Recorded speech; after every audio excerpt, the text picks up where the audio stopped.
तेव्हा आता मी तुम्हाला एक गोष्ट सांगून राहिलो. काही दिवसापासून गोंदिया जिल्ह्यामध्ये हाहाकार मचला होता. बच्चा चोर हे गँग घुमत होती आणि मनमाना व्हिडिओ सोशल मीडियावर व्हायरल झालते. पर का झाला का गोरेगाव तालुक्याचं एक मोहारी गाव आहे, तिथला एक पोरगा आहे वंश उमेश येडे. हा पोरगा जो आहे काल 10 वाजेपासून गायब झाला आणि तिकडच्या पोट्ट्यासोबतही आमचा कन्सल्ट झाला. आणि तुम्ही जसे की ते स्क्रीनवर पाहून राहिल्या पोराची फोटो, मग ट्रेन मध्ये पोराची फोटो. पर काय झालं काल अंजान जे लोक राहतात त्यानं लाईव्ह कन्सर्ट क्लिअर केला आणि मग त्याच्यामध्ये ते निकिता ताईनं पण जे आहे लाईव्ह केलं. तर त्याच्यामध्ये काय झालं लाईव्ह लोक जुळलेले होते. तर त्यानं पाहिला का हा काहून राहिला.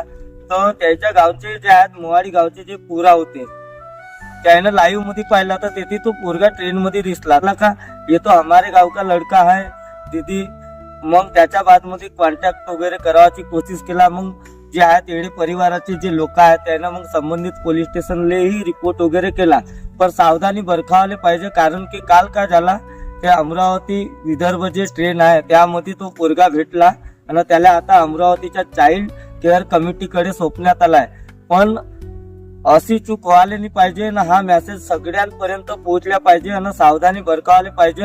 होऊ शकते का बच्चा चोर गँगही राहू शकते ना. तो पोरगा मोहाडी पासना गोंदियावर गेला कसा ना गोंदियावरून मग तो ट्रेन मध्ये गेला कसा, हा एक सगळ्यात मोठा प्रश्न आहे.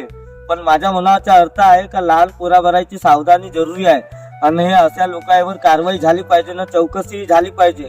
कारण हे बच्चा चोर गँग पासना पूर्ण परेशान होऊन गेले आहेत आणि आता त्याचे परिवारवाले जे आहेत वंशाचे ते आता त्या पोराला आणावाले जाऊन राहिले. कोणीच्याच असेल पोरगा पर कसा आहे पोरगा होय.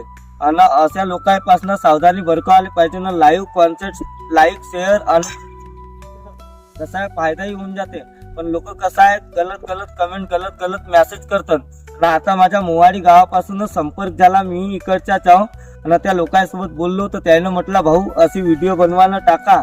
न सॅल्यूट आहे त्या निकिता ताईला की त्यांनी लाईव्ह येऊन जो केला आणि आज जो चांगला काम झाला तर लोकांचा फायदाही झाला. पण सावधानी पाहिजे आणि लाईक शेअर व्ह्यू साठी असे कोणी करत नाही.